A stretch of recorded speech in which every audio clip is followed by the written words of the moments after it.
Welcome back. I'm Dr. Isabella Romano. In our last conversation, we built a nutritional toolkit to support male vitality. And the response was incredible.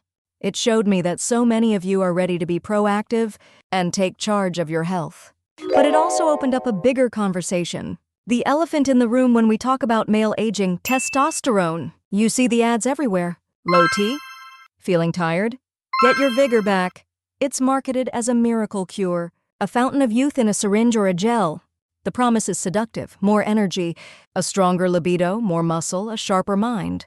But here's the billion-dollar question we're going to answer today. Is it the right answer for everyone? The honest medical truth is a resounding no. Testosterone therapy can be life-changing for the right person. But for the wrong person, it can be ineffective at best and dangerous at worst. Today, we are cutting through the marketing hype.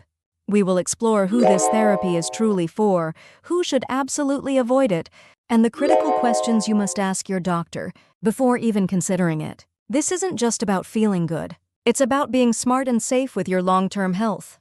Part 1, the low T epidemic, fact versus fiction. First, let's get one thing straight. It is completely normal for a man's testosterone levels to gradually decline after the age of 30. We're talking about roughly a 1% drop per year. This is a natural part of aging, not necessarily a disease. Think of your body like a classic car. The car won't have the same horsepower it did on day one. That's normal wear and tear. But if that car suddenly can't get out of the driveway, that's not normal aging, that's a mechanical failure.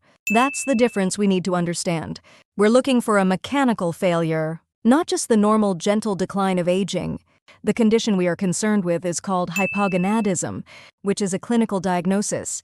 It means your body, for a specific reason, is failing to produce enough testosterone to function properly. The symptoms are real and can be debilitating.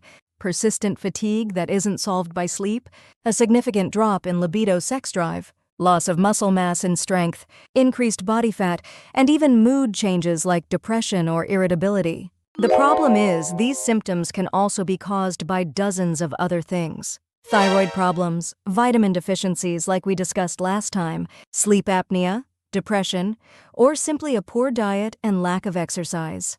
So the first and most important truth is this: you cannot diagnose low T based on symptoms alone. Taking testosterone when your symptoms are actually caused by something else is like putting oil in a car that needs a new battery. You're addressing the wrong problem. Part 2, the green light, the yellow light, and the red light, who is a candidate? So, who is the right person? I want you to imagine a traffic light. Green, yellow, and red. This is how a responsible doctor thinks about testosterone therapy. The green light, the ideal candidate. Who gets the green light? This is a man who meets 2 non-negotiable criteria. 1, he has persistent, significant symptoms like the ones we just discussed. 2, he has consistently low testosterone levels, confirmed by at least 2 separate morning blood tests. Why morning? Because your testosterone levels are highest in the morning and fall throughout the day. A single afternoon test isn't reliable. And why 2 tests? To rule out a fluke reading. For this man, the one with both the symptoms and the confirmed lab results, testosterone therapy can be transformative. Major studies have shown that for these men, treatment can lead to clear improvements in sexual function and libido, modest improvements in mood and energy, and can help build muscle and bone density. For this person, testosterone therapy isn't a vanity project. It's a necessary medical treatment to restore normal function. It's like fixing the car's broken fuel pump. The yellow light, proceed with extreme caution. Now, who gets a yellow light? This is the largest and most confusing group. This is the man who has symptoms. He feels tired. His libido isn't what it was. But his blood tests come back in the low normal range. He's not clinically deficient, but he's not optimal either. This is where the marketing preys on men. But this is where a good doctor hits the brakes and says, wait, let's investigate. Before even thinking about testosterone, we must aggressively look for other causes. 1, are you getting 7 to 8 hours of quality sleep? Sleep apnea is a massive, underdiagnosed cause of fatigue and low T symptoms. 2, how is your stress level? Chronic stress destroys testosterone.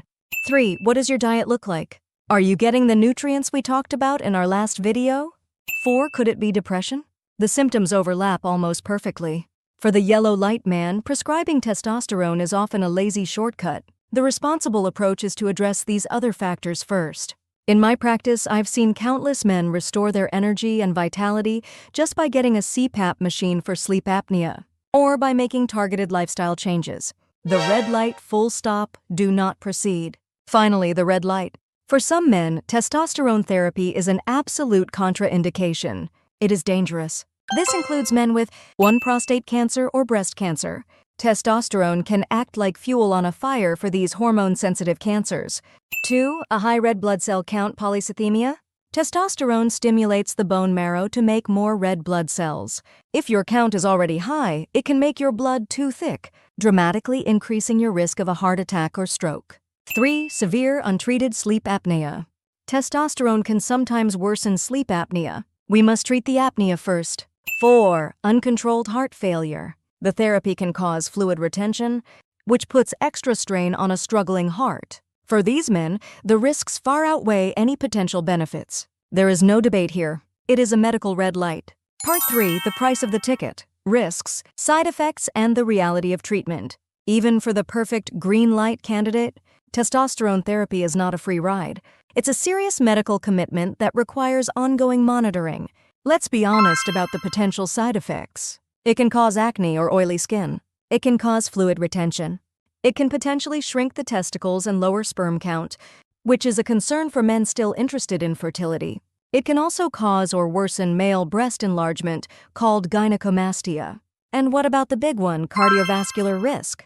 For years, this has been a subject of intense debate. The latest evidence suggests that, for men with confirmed hypogonadism and low cardiovascular risk, the therapy does not seem to increase the risk of heart attack. However, the long-term data is still being gathered, which is why ongoing monitoring with your doctor is absolutely essential. This is a lifelong commitment. Once you start, your body's own testosterone production shuts down. If you stop the therapy, your levels will likely fall even lower than where they started. You'll need regular blood tests to check your testosterone levels, your red blood cell count, and your prostate health PSA test. This is not a one-and-done solution. Conclusion. The Smart Patient's Checklist. So what have we learned? Testosterone is a powerful tool, not a magic potion. It is a key for a very specific lock. If you're feeling off and wondering if low T is the culprit, here is your responsible action plan. 1. Talk to your doctor. Start the conversation. It's about your health, not your ego. 2. Insist on a thorough diagnosis. This means discussing your symptoms and getting at least 2 separate morning blood tests. 3. Ask, what else could this be? Be a detective with your doctor. Explore sleep, stress, diet, and mood. 4. Discuss the risks and benefits. Don't accept a prescription without a full, honest conversation about the downsides and the lifelong commitment. Your health is your most valuable asset. Don't hand over the keys to a slick marketing campaign. Be an informed, empowered patient. Thank you for joining me for this crucial conversation.